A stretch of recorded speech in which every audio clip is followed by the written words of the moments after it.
coucou. Bon bah ça y est, on est rentré en France. Non, pas du tout. On est rentré en Turquie. Euh, on est un peu malade, moi et les enfants.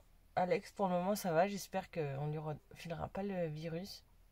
Pour ceux qui nous ont suivis sur Insta, j'ai eu du mal à partager un peu notre voyage en France parce que on a les enfants étaient malades.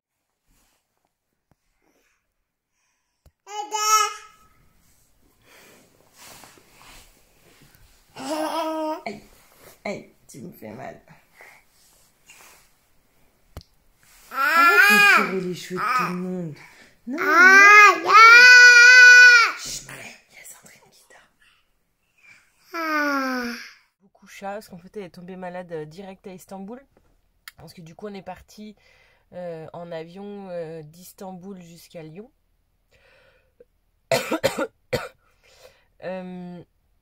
Et ils ont été malades tous les deux. Chat, c'était vraiment important, donc on a fini par aller chez le médecin finalement assez rapidement. Il s'avérait qu'elle avait une otite, mais qu'avant elle avait une bronchiolite, donc du coup ça a été un peu l'accumulation. Et l'otite, vu qu'on devait prendre l'avion, ça a été un peu inquiétant. Donc du coup on a eu des grosses doses de corticoïdes. Après j'avais pris des billets modifiables pour que si jamais il fallait changer les dates, il n'y avait pas de problème, on change les dates. Même si ça c'était pas très arrangeant. On n'était pas à 3 jours près. Enfin du coup j'aurais décalé de 4-5 jours. Du coup le voyage en France s'est bien passé malgré tout. En fait on en a profité pour voir la famille, mais on est rentré principalement pour faire le contrôle académique de Mani et le contrôle cardio. Alors pour ceux qui me suivent sur Insta, vous le savez, ou sur Facebook, mais nous, le contrôle académique, c'est un choix. En fait, vu qu'on est forcé de rentrer de toute façon pour le contrôle cardio une fois par an, tant que l'académie est OK de mettre le rendez-vous à côté de cette date-là, moi je préfère je préfère pour le moment que Mani soit suivie par les pros. Ce rendez-vous, il s'est hyper bien passé. J'en parlerai sûrement peut-être plus en détail ailleurs avec vraiment toutes les infos à avoir, mais vraiment le rendez-vous s'est très très bien passé. Il était comme je m'attendais, à vraiment tourner sur le conseil et non sur le contrôle. Enfin le contrôle, on s'en fichait. Évidemment qu'ils regardent le niveau de Mani, mais en fait le but c'est aussi d'orienter les parents, et vraiment j'ai trouvé ça très très bien. C'était exactement ce que j'attendais pour moi d'un contrôle pédagogique, donc vraiment parfait. Et le contrôle cardiaque d'Amani, lui, il a eu lieu quelques jours après, donc ça m'a permis de passer à Saint-Amand dans notre village de domiciliation, si on veut. Et c'était cool. Et du coup, le contrôle cardiaque s'est très bien passé aussi. Après, le résultat était très positif, aucun problème, mais le rendez-vous en lui-même n'était pas glorieux. Parce que Mani avait pas du tout envie. En plus, c'était fin de journée, il avait pas fait de sieste, donc c'était hyper compliqué. Mais après maintes et maintes négociations, on a réussi à faire l'examen. Donc voilà, on avait dormi sur place. Donc voilà, un voyage qui nous a permis de voir un peu la famille, surtout pour les enfants, et puis les mamies, parce que forcément, c'est pas facile. Et puis du coup, j'ai expérimenté le trajet est vraiment compliqué. Pour notre retour, ça a été un retour assez chaotique. Je pense que ça faisait des années que j'avais pas vécu autant de galères d'un coup. Moi j'ai dormi sur place à Lyon. Du coup on était un petit peu en avance, mais il y avait beaucoup d'enregistrements, et d'habitude je prends pas de bagages en soute pour éviter cette part là avec les enfants. Et là du coup j'avais quand même vu que j'avais 2 avions à prendre, j'ai voulu m'alléger. Et du coup, j'ai voulu laisser les bagages en soute et prendre que l'essentiel avec nous, quelques couches, des jouets, et surtout les choses de valeur comme les tablettes. Et en fait, du coup, ça a été un peu long. Donc, dans l'attente de l'enregistrement à Lyon, on a déjà on a appelé Alex. En fait, comme ça, c'était cool. Amani, il a pu parler avec son papa, et ça nous a occupés parce que c'était vraiment assez long. Une fois l'enregistrement fait, contrôle de sécurité. Après, je trouve qu'en France, c'est dommage qu'il n'y ait pas de priorité comme ça aux enfants, enfin aux familles, parce que Bah parce que c'est pas facile de voyager alors avec les moins de 2 ans, je dirais, parce qu'il faut les porte-bébés ou les poussettes. En France, c'est pas trop prévu et je trouve ça dommage. Baste ça, du coup on a passé le contrôle et j'ai revoyagé avec la Turkish Airlines parce que j'ai trouvé que c'était une très bonne compagnie à l'aller. Assez confort dans l'avion. Du coup voilà, j'ai revoyagé avec la Turkish Airlines. C'était un coup, mais bon, dans l'idée, ça permettait d'avoir un bon voyage. Au final, le premier vol de 3 heures s'est très bien passé. On arrive à Istanbul. Les enfants, ça, elle a dormi un petit peu pendant l'avion. J'ai rencontré un couple vraiment très gentil. Il y avait aussi un groupe associatif qui voyageait jusqu'en Thaïlande. Et j'ai bien discuté avec eux, c'était chouette. J'ai bien aimé ce petit voyage. En avion, là, ça s'est vraiment bien passé. Et Mani, il a regardé des dessins animés parce que là, sur la fin, ça devenait vraiment compliqué. Ce voyage avec lui, il n'a pas fait de sieste, donc il était assez à cran. Sayın yolcularımız, Türk Hava Yolları uçuşuna hoş geldiniz. Uçuşumuz sırasında uymanız gereken emniyet kurallarına dikkatinizi çekmek istiyoruz. El bakışınız. Donc là, vraiment, ça s'est bien passé. Et je me suis dit, ok, bon, bah, je lui avais bien expliqué qu'on prenait un deuxième avion. Du coup, je lui ai dit, super, bien joué. Maintenant, let's go, on va prendre le deuxième avion. Et après, ça y est, quand on va voir papa, c'est fini. Sauf que deuxième avion, bah, du coup, il y avait 1h20 de battement entre les deux avions, de correspondance, quoi. Et manque de peau pour moi, déjà je regarde mon téléphone quand je sors de l'avion, je mets un pied dans l'aéroport, il est 17h50 et l'avion il est censé décoller à 18h10. Je me dis en fait jamais je l'aurai l'avion parce que normalement l'embarquement il ferme je crois justement 20 minutes avant pour lancer les démarches et tout. Je me dis bah voilà, je vais quand même tout faire pour. Je regarde là où on doit aller, je demande direct à quelqu'un.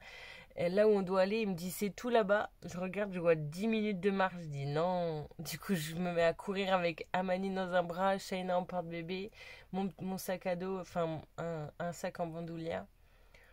Mais c'était assez éprouvant. J'ai rien trouvé. Il n'y avait pas de poussette, il n'y avait pas de chariot, rien du tout. Donc je me dépêche. J'arrive au contrôle de sécurité. Au contrôle de sécurité, les gars, ils sont trop cool. Ils me disent ok, il n'y a pas de problème, allez-y, vous embêtez pas avec à sortir les tablettes et tout. Ils me disent posez le sac, c'est bon. Mani, il sonne en fait au contrôle de sécu, donc normalement il faut qu'il se fasse palper. Moi je me fais palper. Et du coup je dis à Mani s'il te plaît, essaye de faire ce que la dame elle demande, il faut qu'on aille prendre l'autre avion. Et lui, il y avait de la fatigue, mais en fait il n'a pas compris. Et du coup, la dame, elle enlève son gant pour pas qu'il s'inquiète. Ils sont vraiment cool, les Turcs. Elle enlève son gant et Amani, il check. Du coup, ils ont dit, vas-y, c'est bon, c'est pas grave. On est passé. Et je sais qu'en Turquie, quand tu as un enfant de moins de 2 ans, tu as le droit à une petite voiturette pour aller, pour te balader dans l'aéroport, quoi. Pour aller d'un point A à un point B. Et je leur demande au contrôle de sécurité savoir s'il y a possibilité en fait d'avoir cette voiturette parce que moi j'ai bientôt l'avion qui va partir s'il n'est pas déjà parti et que je vais jamais avoir le temps, c'est encore super loin, j'ai les petits, je suis éclatée parce qu'en plus j'avais pas dormi la veille et du coup par chance donc il m'explique en anglais où c'est et je dis ok mais c'est vrai que mon cerveau il imprimait pas trop. Mais j'avais quand même compris, mais je pense qu'ils ont vu que j'étais un peu à l'ouest quand même, dans le speed et tout. Il y a un monsieur derrière en français, il me dit, je voyais que c'était un français turc, il me dit, mais je vais vous y emmener. Du coup, je dis, ok, j'ai même pas réfléchi. Je dis, ok, je commence à m'avancer, parce qu'il y avait un peu de route. Du coup, je commence à m'avancer, on est dans les escalators, je vois le monsieur courir dans les escalators pour me rattraper. Il m'emmène, du coup, il me dit, bah regardez, voilà, c'est là les voiturettes. Donc je commence à aller au gars des voiturettes et puis je leur explique. Et puis du coup le monsieur il revient, il leur dit un truc en turc et eux ils disent tamam tamam. Du coup il a dû leur dire il fallait m'aider je pense. Et en fait je me retourne, ils avaient pas vu chat parce qu'elle était en porte-bébé et je me retourne et là ils voient que du coup j'avais chat derrière. Donc voilà. Au final on monte dans la voiturette. J'ai une petite photo qu'on peut vous mettre. On monte dans la voiturette, ça fait une petite pause à Mani, ça le fait souffler, même si c'est 2 minutes, parce que bah il enquille et c'est pas facile. Et là j'arrive, à l'embarquement, et j'ai pas de photo de vidéo, mais c'est blindé de monde. Je me dis, ah ouais, parce que j'avais vu que c'était un gros avion. J'ai dit, ah ouais, c'est un maxi avion quand même, hein. Ok. Et en fait, je commence à m'approcher. En Turquie, tu es prioritaire quand tu as des enfants. Et du coup, je m'approche. Et puis là, je commence à voir des gens qui arrivent. Pardon, pardon, c'est transparent.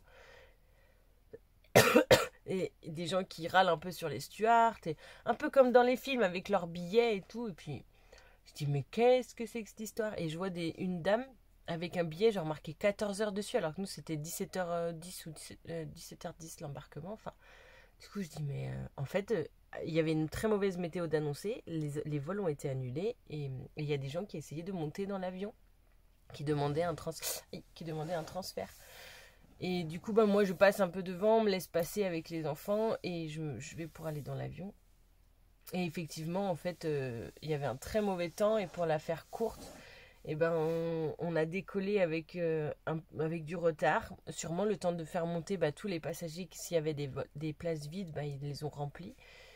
Et aussi, du coup, il y avait une tempête d'annoncer à Antalya, là où on est dans le sud. Et en fait, résultat, on a tourné en rond au moins 3 heures de plus au-dessus d'Antalya. Au lieu d'atterrir à 19h30, on a atterri à 22h avec les enfants. Donc c'était assez fatigant et éprouvant.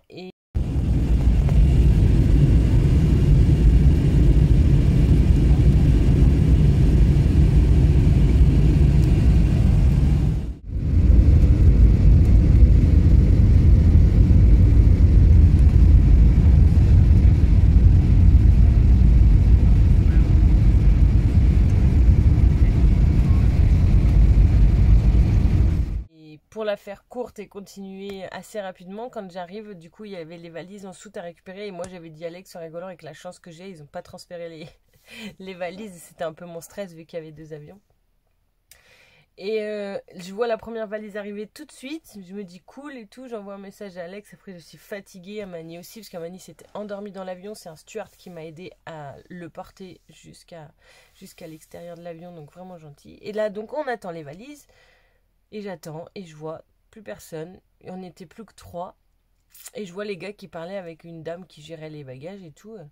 Et puis moi, j'existais pas. Tu vois. Moi, j'essayais d'attendre avec mon petit ticket là pour dire, en cas de problème, que il me manquait une valise. C'était la valise où il y avait tous les jouets en plus. Mais au final, je vois les gens, ils partent dans un sens. Je dis, vas-y, j'ai rien à perdre, je vais les suivre. Et je les suis. Et il y a la dame, elle passe dans un endroit où c'est tout vitré et tout. Et du coup, hop, attends un petit peu. Et du coup, à l'endroit où c'est tout vitré, je vois ma valise de loin et je dis à Mani, vas-y Mani, reste là, attends-moi. C'était vraiment à côté, tu vois. Il pouvait pas bien passer, il y avait un contrôle de sécurité. Je dis, it's my bye. Je cours et tout, et j'étais trop contente. Du coup, j'étais trop. Voilà pour la petite anecdote. Bon, je vais vous laisser parce que je suis fatiguée, j'ai encore 2-3 trucs à faire. Et puis voilà, notre petite anecdote assez rapide parce que si je vous disais tout en détail, il y en aurait pour une plombe. Mais du coup, là, il y en a déjà pour 10 minutes. C'est assez long. Salut, ciao, ciao, à bientôt.